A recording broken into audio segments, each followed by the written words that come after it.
C'est la journée mondiale contre la peine de mort, donc, qui appelle à l'abolition universelle de la peine de mort.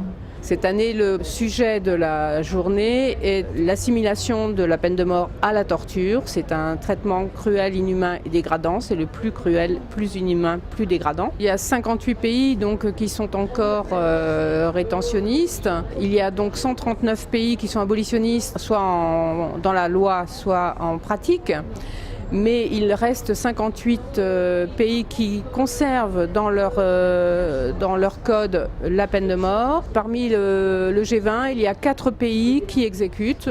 Donc il y a la Chine, il y a les États-Unis, il y a le Japon et l'Arabie Saoudite. Spécifiquement, Amnesty International pointe le problème du Bélarus, qui est le seul pays européen faisant partie du continent européen, à appliquer encore la peine de mort. Il y a eu une très forte mobilisation pour Troy Davis parce que nous considérions que c'était un cas emblématique des failles du système judiciaire américain. Mais bien entendu, nous avons des pétitions par exemple pour un Japonais qui est dans le couloir de la mort depuis plus de 30 ans.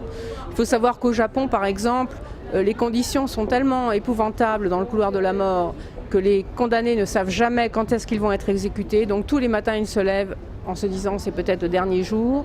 Ils n'ont pas le droit de bouger de leur cellule, ils doivent rester assis sur leur lit, enfin, etc. Et ce qui fait que comme les temps de détention sont excessivement longs, on se retrouve avec des condamnés qui ont des problèmes mentaux, des troubles psychologiques énormes. Dans tous les cas, Amnesty International est contre la peine de mort, quel que soit le délit, le crime qui est concerné.